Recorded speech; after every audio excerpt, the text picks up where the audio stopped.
بسم الله الرحمن الرحيم. golaha xukuumadda ee Jamhuuriyadda Federaalka ee Soomaaliya oo maanta yeeshay kulankoodii toddobaadlaha ee Khamiis walba oo uu shir gudoominayay Ra'iisul Wasaaraha Mudane Xamse Cabdi Barre ayaa waxa lagu ansixiyay laba xeer oo mudnaan gaar ah u leh dadka iyo dalka Soomaaliyeed.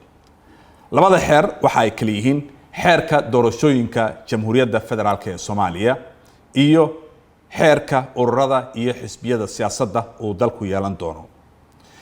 labadan xeer ama sharci waxa ay hagi doonaan hanaanka doorashooyinka dalkeena Soomaaliya uu yeelan doono. xeerka doorashooyinka qaranka ee maanta goluhu ansixiyay waxa ahmiyad weyn u leeyahay dalka iyo dadka sida aan hore u sheegay.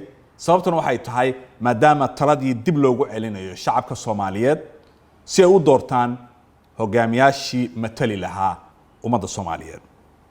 marka xeerka doorashada waxa uu wadanka u jiheynayaa doorasho qof iyo cod ah oo dalka oo dhan ka dhici doonta. waxa uu xaquuq siinayaa xeerka maanta goluhu ansixiyay in muwaadin kasta oo Soomaaliyeed uu u codeeyo cidda uu doonayo inay hogaamiso, kaasi oo runtii ah qodob dastuuri ah.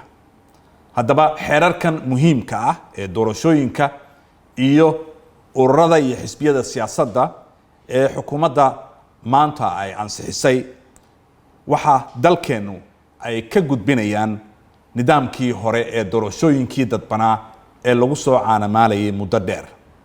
waxaana loo guurayaa hanaanka doorashooyinka dadweynaha ee dimuqraadiga ah ee qof iyo cod oo muwaadiniinta Soomaaliyeed awoodda siinaya inay iyagu wax doortaan, taasi oo runtii Soomaaliya ay ugu dambeysay muddo hadda laga joogo 55 sano.